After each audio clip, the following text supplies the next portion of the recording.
തെരഞ്ഞെടുപ്പിന്റെ ഫലം വരുന്നതിന് 2 ദിവസം മുൻപ് തന്നെ അതിന് അദ്ദേഹം നൽകുന്ന മറുപടി ശ്രദ്ധിക്കണം. അതാണ് സത്യത്തിൽ നരേന്ദ്രമോദിയും അമിത്ഷായും ഭയപ്പെടുന്ന ഘടകം. ജയിലിൽ നിന്ന് പുറത്തിറങ്ങിയ കെജ്രിവാൾ ആദ്യം പോയത് ഹനുമാൻ ക്ഷേത്രത്തിലേക്കാണ്. ഇതിനെയൊന്നും എതിർക്കാൻ കഴിയാത്ത അങ്കലാപ്പിലാണ് ഇപ്പോൾ BJP നേതൃത്വം.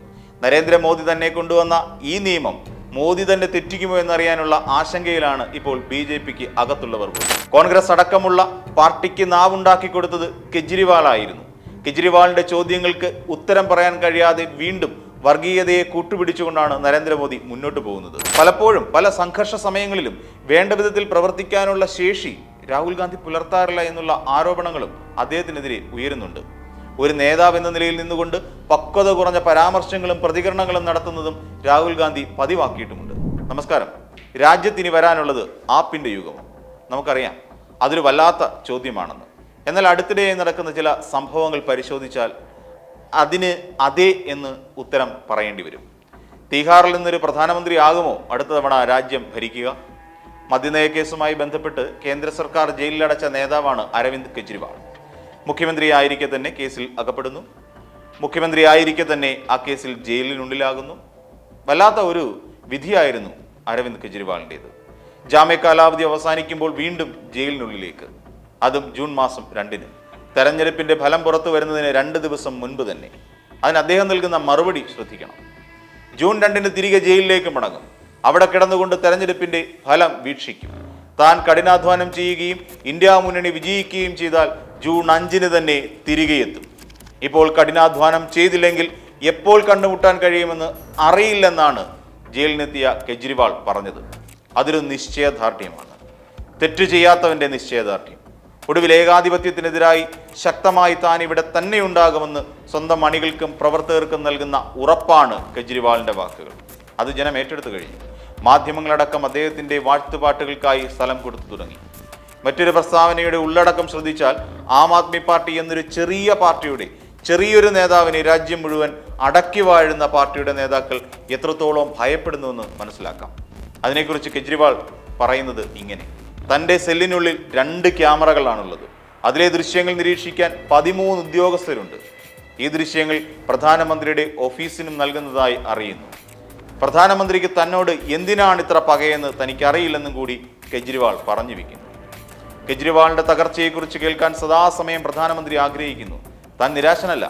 കാരണം ഹനുമാൻ സ്വാമിയുടെ അനുഗ്രഹം തനിക്കുണ്ട്. അതാണ് സത്യത്തിൽ നരേന്ദ്രമോദിയും അമിത്ഷായും ഭയപ്പെടുന്ന ഘടകം. ജയിലിൽ നിന്ന് പുറത്തിറങ്ങിയ കെജ്രിവാൾ ആദ്യം പോയത് ഹനുമാൻ ക്ഷേത്രത്തിലേക്കാണ്. താൻ ഹനുമാൻ ഭക്തനാണെന്ന് ഉച്ചത്തിൽ പറയുന്നതിനും മടിയില്ല. ഈ രീതിയിലുള്ള ജീവിതവും പ്രവർത്തനവും കൊണ്ട് ഉത്തരേന്ത്യൻ ഹിന്ദുക്കളുടെ സാമ്രാജ്യത്തെ വരുതിയിലാക്കാൻ അല്ലെങ്കിൽ വരുതിയിൽ വെക്കാൻ, അവരുടെ വോട്ടുകൾ ആപ്പിലേക്ക് അടുപ്പിക്കാൻ ശേഷിയുള്ള ഒരു നേതാവായി തന്നെയാണ് കെജ്രിവാളിനെ മോദിയും അമിത്ഷായും കാണുന്നത്. ഇനിയും BJPക്ക് നിലനിൽക്കണമെങ്കിൽ കെജ്രിവാളിനെ എന്നേക്കുമായി നിശബ്ദനാക്കേണ്ടി വരും. മോദിക്കെതിരെ ശക്തമായ ഭാഷയിലാണ് കെജ്രിവാൾ വിമർശനം ഉന്നയിക്കുന്നത്. 50 ദിവസം നീണ്ടുനിന്ന ജയിൽവാസത്തിനും കെജ്രിവാളിനെ തകർക്കാൻ കഴിയുന്നില്ല. വീര്യം കൂടുകയല്ലാതെ കുറയുന്നില്ല. റോഡ് ഷോയ്ക്കിടയിൽ കെജ്രിവാൾ ഉയർത്തിയ പല ചോദ്യങ്ങൾക്കും മറുപടി പറയാൻ പ്രധാനമന്ത്രിക്കോ അമിത്ഷായ്ക്കോ കഴിയുന്നില്ല. BJPയിൽ മത്സരിക്കുന്നവരുടെ പ്രായമായിരുന്നു കെജ്രിവാളിന്റെ ആദ്യത്തെ കടന്നാക്രമണം. അത് മോദിയെ വെല്ലുവിളിച്ചുകൊണ്ടായിരുന്നു. 75 വയസ്സെന്ന നിബന്ധന ചൂണ്ടിക്കാട്ടിയായിരുന്നു കെജ്രിവാളിന്റെ ആക്രമണം. അതിൽ അമിത്ഷായും ഉത്തർപ്രദേശ് മുഖ്യമന്ത്രിയും തമ്മിലുള്ള രഹസ്യമായ കൊമ്പുകോർക്കലും പരോക്ഷമായി കെജ്രിവാൾ സൂചിപ്പിച്ചു. ഇനി അടുത്ത നറുക്ക് വീഴാൻ പോകുന്നത് യോഗി ആദിത്യനാഥിനായിരിക്കുമെന്നാണ് പരിഹാസ രൂപേണ കെജ്രിവാൾ പറഞ്ഞത്. ഇതിനെയൊന്നും എതിർക്കാൻ കഴിയാത്ത അങ്കലാപ്പിലാണ് ഇപ്പോൾ BJP നേതൃത്വം. നരേന്ദ്രമോദി തന്നെ കൊണ്ടുവന്ന ഈ നിയമം മോദി തന്നെ തെറ്റിക്കുമോ എന്നറിയാനുള്ള ആശങ്കയിലാണ് ഇപ്പോൾ BJPക്ക് ഉള്ളിലുള്ളവർ. അക്ഷരാർത്ഥത്തിൽ കെജ്രിവാളിന്റെ ഈ വരവ് ചെറിയ ഒരു വരവല്ല എന്ന് തന്നെ പറയേണ്ടി വരും. BJPയെ സമ്മർദ്ദത്തിലാക്കാനുള്ള എല്ലാ ആയുധങ്ങളും മൂർച്ച കൂട്ടിക്കൊണ്ടാണ് കെജ്രിവാൾ കളം നിറഞ്ഞാടുന്നത്. ഇതുവരെ ആപ്പിനെക്കുറിച്ചോ നേതാവിനെക്കുറിച്ചോ മിണ്ടാതിരുന്ന മാധ്യമങ്ങൾ അദ്ദേഹത്തെ വാഴ്ത്തിപ്പാടിക്കൊണ്ടിരിക്കുന്നു. ഇത്തരത്തിലൊരു ചോദ്യം ഉന്നയിക്കാൻ പ്രതിപക്ഷത്തിന് ഇന്നുവരെ കഴിഞ്ഞിട്ടില്ല എന്നുള്ളിടത്താണ് ആം ആദ്മി പാർട്ടിയുടെയും കെജ്രിവാളിന്റെയും പ്രസക്തി. ഇതോടെ യഥാർത്ഥ പ്രതിപക്ഷ നേതാവായി കെജ്രിവാൾ മാറിക്കഴിഞ്ഞിരിക്കുകയാണ്. എല്ലാ കണ്ണുകളും അദ്ദേഹത്തിലേക്ക് എത്തിക്കൊണ്ടിരിക്കുന്നു. ഒരു വല്ലാത്ത വരവ് തന്നെയായിരുന്നു. തന്നെ ആട്ടിയകറ്റി കേസിൽ കുടുക്കി ജയിലിലടച്ചവരുടെ നെറുകന്തലയിൽ ചവിട്ടിക്കൊണ്ടാണ്, അവരുടെ ഉറക്കം നഷ്ടപ്പെടുത്തിക്കൊണ്ടാണ് കെജ്രിവാൾ തെരഞ്ഞെടുപ്പിന്റെ കളം നിറഞ്ഞാടിക്കൊണ്ടിരിക്കുന്നത്. ഇതോടെ ഉത്തരേന്ത്യയിൽ തരംഗമായി മാറാൻ കെജ്രിവാളിന് കഴിഞ്ഞപ്പോൾ പരുങ്ങലിലായത് BJP മാത്രമല്ല, രാഹുൽ ഗാന്ധി കൂടിയാണ്. എവിടെ കോൺഗ്രസ് എന്ന് ചോദിച്ചു തുടങ്ങുന്ന ഒരു കാലത്തിലേക്കുള്ള വാതിലായി കെജ്രിവാൾ മാറുന്നു. ഇന്ത്യ മുന്നണിയുടെ പ്രധാനമന്ത്രി സ്ഥാനാർത്ഥിയായി ഉയർത്തിക്കാട്ടുന്നത് രാഹുൽ ഗാന്ധി ആണെങ്കിലും നരേന്ദ്രമോദിക്ക് ശക്തനായ ഒരു എതിരാളിയായി മാറാൻ കഴിഞ്ഞത് അരവിന്ദ് കെജ്രിവാൾ എന്ന നേതാവിന് മാത്രമാണ്. ഇന്ത്യ സഖ്യത്തിന്റെ പ്രധാനമന്ത്രിയായിരുന്ന നരേന്ദ്രമോദിയുടെ ചോദ്യത്തിന് ഇതുവരെ മറുപടി എഴുതാൻ കഴിയാതിരുന്ന കോൺഗ്രസ് അടക്കമുള്ള പാർട്ടിക്ക് നാവുണ്ടാക്കി കൊടുത്തത് കെജ്രിവാളായിരുന്നു. കെജ്രിവാളിന്റെ ചോദ്യങ്ങൾക്ക് ഉത്തരം പറയാൻ കഴിയാതെ വീണ്ടും വർഗീയതയെ കൂട്ടുപിടിച്ചുകൊണ്ടാണ് നരേന്ദ്രമോദി മുന്നോട്ട് പോകുന്നത്. BJP അധികാരത്തിൽ വന്നാൽ ഹിന്ദുക്കൾക്കും മുസ്ലിങ്ങൾക്കും വെവ്വേറെ ബജറ്റ് അവതരിപ്പിക്കുമെന്ന് വരെ പറയുന്നിടത്തെത്തി കാര്യങ്ങൾ. അതേസമയം വൈദ്യുതി, വിദ്യാഭ്യാസം തുടങ്ങിയവയുടെ കാര്യത്തിലും ചൈനീസ് നിയന്ത്രണത്തിൽ നിന്ന് ഇന്ത്യയുടെ ഭൂമി തിരിച്ചുപിടിക്കുമെന്നും BJP സർക്കാരിന്റെ പരിഷ്കാരമായ അഗ്നിവീർ അവസാനിപ്പിക്കുമെന്നതടക്കം 10 കാര്യങ്ങളാണ് പ്രകടനപത്രികയിൽ ഗ്യാരണ്ടിയായി കെജ്രിവാൾ പറയുന്നത്. ഇവിടെയെല്ലാം കോൺഗ്രസ് എന്ന പാർട്ടി അപ്രസക്തമായി മാറിക്കൊണ്ടിരിക്കുന്നു. രാഷ്ട്രീയം പറയാൻ കഴിയാതെ വിഷമവൃത്തത്തിൽ തന്നെയാണ് അംബാനിയും അദാനിയും കോൺഗ്രസിന് ടെമ്പോയിൽ കള്ളപ്പണം എത്തിച്ചു നൽകിയെന്ന് പ്രധാനമന്ത്രി നടത്തിയ വിവാദ പ്രസ്താവനയ്ക്ക് എതിരെ മാത്രമാണ് ഇതുവരെ രാഹുൽ ഗാന്ധി പറഞ്ഞത്. വിമാനത്താവളങ്ങൾ അവർക്ക് വിട്ടുകൊടുക്കാൻ BJPക്ക് എത്ര ടെമ്പോ വേണ്ടി വന്നു എന്ന് മാത്രമാണ് രാഹുൽ ഗാന്ധിയുടെ ചോദ്യം. അതേസമയം ഒരേ സമയം തന്നെ BJP നേതൃത്വത്തെ സമ്മർദ്ദത്തിലാക്കാൻ കഴിയുന്ന തരത്തിലുള്ള ഒന്നും കണ്ടെത്താൻ രാഹുൽ ഗാന്ധിക്ക് കഴിയാതെ പോയി.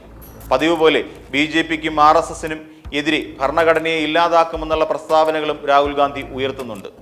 എന്നാൽ അതൊന്നും ഉത്തരേന്ത്യൻ രാഷ്ട്രീയത്തിൽ വലിയൊരു ചലനം സൃഷ്ടിക്കുന്ന തരത്തിലുള്ളതായിരിക്കുന്നില്ല. കൃത്യമായി ഖണ്ഡിക്കാൻ കഴിയുന്ന ഒരു ആരോപണങ്ങൾ മാത്രമാണ് പലപ്പോഴും രാഹുൽ ഗാന്ധി ഉയർത്തിക്കൊണ്ടുവരുന്നത്. അയോധ്യയിലെ ഐശ്വര്യ റായിയുടെ നൃത്തവും പാവങ്ങളെ അംഗീകരിച്ചില്ല തുടങ്ങിയൊക്കെയും യോഗി ആദിത്യനാഥ് തന്നെ നിഷേധിക്കുകയും അതിൻ്റെ പേരിൽ തന്നെ രാഹുൽ ഗാന്ധിയെ കുറ്റപ്പെടുത്തുകയും പരിഹസിക്കുകയും ചെയ്യുന്നുണ്ട്. അമേഠിയിൽ രാഹുൽ ഗാന്ധി മത്സരത്തിൽ നിന്ന് പിന്മാറിയതിനെ കുറ്റപ്പെടുത്തിക്കൊണ്ട് സ്മൃതി ഇറാനിയും രംഗത്തെത്തിയിരുന്നു. പലപ്പോഴും പല സംഘർഷ സമയങ്ങളിലും വേണ്ട വിധത്തിൽ പ്രവർത്തിക്കാനുള്ള ശേഷി രാഹുൽ ഗാന്ധി പുലർത്താറില്ല എന്നുള്ള ആരോപണങ്ങളും അദ്ദേഹത്തിനെതിരെ പാർട്ടിയിൽ നിന്ന് തന്നെ ഉയരുന്നുണ്ട്. ഒരു നേതാവ് എന്ന നിലയിൽ നിന്നുകൊണ്ട് പക്വത കുറഞ്ഞ പരാമർശങ്ങളും പ്രതികരണങ്ങളും നടത്തുന്നതും രാഹുൽ ഗാന്ധി പതിവാക്കിയിട്ടുമുണ്ട്. ഇതൊക്കെ നോക്കുമ്പോൾ കോൺഗ്രസിനുള്ളിൽ നിന്ന് തന്നെ അദ്ദേഹത്തിനെതിരെ ഒരു വിഭാഗം എതിർപ്പ് പ്രകടിപ്പിക്കുന്നുണ്ട്. അതുമാത്രമല്ല, ഇന്ത്യ മുന്നണിയിൽ പോകുന്നതിനോട് ഡൽഹിയിലെ ആപ്പ് നേതാക്കൾക്കൊട്ട് താല്പര്യവുമില്ല.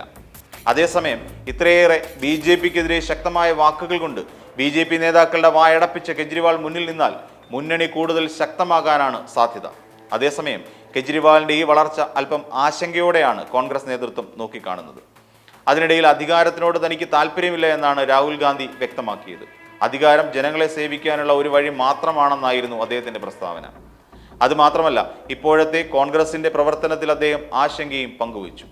കോൺഗ്രസിന്റെ പ്രവർത്തനത്തിൽ മാറ്റം കൊണ്ടുവരേണ്ടതുണ്ട് എന്നാണ് രാഹുൽ ഗാന്ധി പറഞ്ഞത്.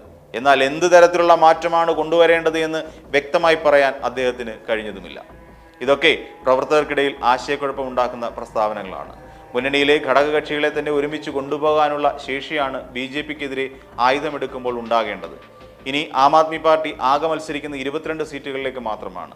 പഞ്ചാബിൽ 14, ഡൽഹിയിൽ 7 സീറ്റുകൾ, ഗുജറാത്തിൽ 1 സീറ്റ് എന്നിങ്ങനെയാണ് ആം ആദ്മി പാർട്ടി മത്സരിക്കുന്നത്. എന്നാൽ പഞ്ചാബിൽ നടക്കുന്ന മത്സരം കേരളത്തിൽ ഇതുപോലെയാണ്. എന്ന് വെച്ചാൽ ആം ആദ്മി പാർട്ടിയും കോൺഗ്രസും തമ്മിലാണ് പ്രധാന മത്സരം നടക്കുന്നത്. ഇപ്പോഴത്തെ സ്ഥിതി അനുസരിച്ച് 14 സീറ്റ് ആം ആദ്മി പാർട്ടി നേടിയാൽ തന്നെ കോൺഗ്രസിന് നഷ്ടം ആ സീറ്റുകളാണ്. അങ്ങനെ വരുമ്പോൾ പഞ്ചാബിൽ നിന്നുള്ള ആപ്പിന്റെ പ്രാതിനിധ്യം വർദ്ധിക്കുകയും ചെയ്യും. മറ്റൊരു കാര്യം ചിന്തിച്ചാൽ ഡൽഹിയിൽ ഒഴികെ മറ്റൊരു സംസ്ഥാനത്തും അരവിന്ദ് കെജ്രിവാളിന് വോട്ടർമാരെ സ്വാധീനിക്കാൻ കഴിയില്ല എന്ന് ചിലർ നിരീക്ഷണം ഉയർത്തുന്നുണ്ട്. പക്ഷേ പഞ്ചാബിൽ കോൺഗ്രസിൽ നിന്നാണ് ആം ആദ്മി പാർട്ടി ഭരണം പിടിച്ചെടുത്തത് എന്നതും ഓർക്കണം.